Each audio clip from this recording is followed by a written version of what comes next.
Hi everyone, and today I'm going to just teach you a couple of the Pilates basics. So if you hear me talking about neutral spine or draw up the pelvic floor or lateral breathing, I'm just going to teach you a few of those things so that when you come to do some classes with me, you'll understand what I'm talking about. Okay, so first of all, we're going to start standing up, but like we always do in a class. When we're standing in Pilates posture, we tend to have start with the feet. So your second toe is always in line with the middle of the knee, which is in line with the middle of the hip. And we always try to keep the feet active as well. So you want to be not gripping through your toes, but you want to be able to lift the arches of the foot up. So imagine you've got a drawing pin underneath that arch and you're just pulling that up gently, okay? So when you've got active feet, so they're not just flopping around, and I see a lot of this, standing like that. So when you've got active feet, you are activating the ankles and the calf muscles as well, okay? Now our knees are soft, so they're not bent and they're not locked out. I see a lot of, I can extend my knees out. I'm sure a lot of you kind of see it's really common, but we're just having them nice and soft. So we want that nice straight line. We want the hips. So when I talk about neutral spine, I want you to imagine your pelvis, and we'll do this lying down as well. So I want you to imagine your pelvis like a jug. And when we tip the jug forward, we have the water spilling out that way. And when we tip the jug back, the water comes out that way, okay? So what we want is, anatomically speaking, it is your hip bones and your pubic bone. We want them to line up with each other. So you want to be somewhere in the middle. So we're not tipping forward, we're not tipping back, we're kind of in the middle. So if you rock your pelvis backwards and forwards, you'll feel that point. And it's slightly different for everyone, so it's just where you feel right, okay? So when I talk about neutral spine, that's what I mean. Anatomically, it's the hip bones and the pubic bone lined up. So if I went and stood against a wall, I would feel my hip bones and my pubic bone on the wall together. Okay, then we talk about the pelvic floor muscles. So I want you to I think about your pubic bone in here and your coccyx and your two sit bones, okay? So you've got your pubic bone at the front, your coccyx at the back, and sit bone either side. And when you think of those like points of a compass, so north, south, east, west. So your sit bones are east and west, and your pubic bone and coccyx are north and south. So you've got those four bony landmarks.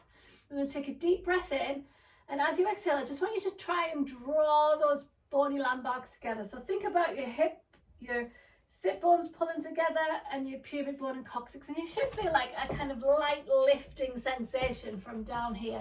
So just think about that. So your feet are still active. There's a big connection between the foot and the pelvic floor as well, so that's why we activate the feet. So deep breath in, exhale, draw up and pull those points of contact together. Now I'm just teaching you these quickly, but they're well worth practicing a lot, okay? Especially if you've got any pelvic floor issues, stress incontinence, vaginal atrophy, any of those things can be helped by doing some pelvic floor exercises, prolapses as well.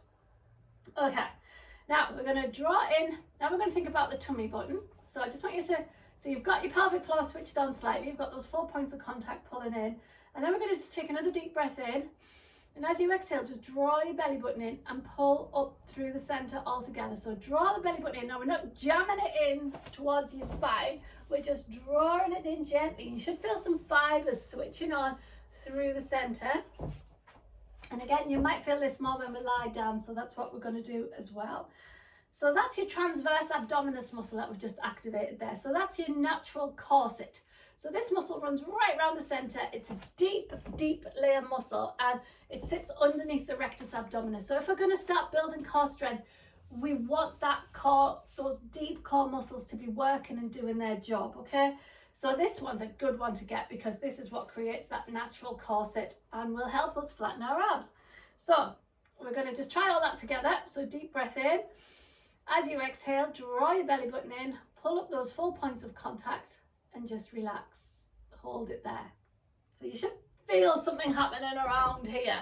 Now, like I say, I'm just teaching you these quickly, but this is something I want you to continue to practice all the time. And whenever we do any exercises, whenever we're lifting a kettlebell and I say pull up your core, that's what I mean, okay? 4 points of contact, tummy in. Now you notice we're doing it with the breath as well. That's really important. Always on the out breath, draw up. There's a natural contraction between the diaphragm up here and the diaphragm in the pelvic floor. I won't explain all that right now, but yes, just take it that the out breath is when we pull everything up. Now, because we've contracted through the pelvic floor, the breath has to now go elsewhere because we can't let it go into the tummy, because that constant pushing in and out of the tummy is what creates that rounded tummy. So we're going to take it into the laterals, into the sides, or into the ribs. So what I want you to do is put your hands on your ribs, shoulders down, and we're going to take a deep breath in. Expand out the ribs, and as you exhale, draw in, draw up, and let the rib cage come in. So breathe. Now keep that contraction through your center. Breathe in, contract out the ribs, and breathe out. Again, this may take a little bit of practice to get that rib action. I'll just show you from the back. So my thumbs are together now. I'm going to contract, deep breath in, expand out, ribs together, and again, breathe in. Take the thumbs apart, so my thumbs are coming backwards and forwards, very subtly, but that's that opening and closing of the rib cage. So that's called lateral breath. So when I say switch on your lateral breath, that's taking the breath away from the belly and putting it into the ribs. So we've really got to expand those ribs out and in, and it's great for your lungs as well, because we get some nice interaction between the intercostal muscles, which are between the rib cage, and just gets everything flowing. Okay, so we've got the core switched on, we've got the lateral breath going, our shoulders are down, chin in, lift up. We like to think about the 4 diaphragms in the body. So the first one is the arch of the foot. A diaphragm is any arch of muscle or tissue in the body. Okay, so we've got the first one, which is the arch of the foot. We've got the second one, that's in the pelvic floor. We've got the third one, that's the actual diaphragm, and we've got the fourth one in the roof of our mouth. So what I want you to think about is lining up those 4 arches. So the roof of your mouth lines up over the diaphragm, which lines up over the pelvic floor, which lines up through the arch of the foot. So you've got that nice straight line all the way up. So your head's not down here, you're not pushing backwards, you're not pushing forwards. Everything is in a nice straight line. So just when you're thinking about your posture, just think about those 4 diaphragms lining up. Okay, so we've gone through neutral spine, pelvic floor, transverse abdominis, lateral breath, and the 4 diaphragms. Okay, now I'm just going to go onto the floor and teach you some of this on the floor, because it'll feel slightly different because gravity's in a different place.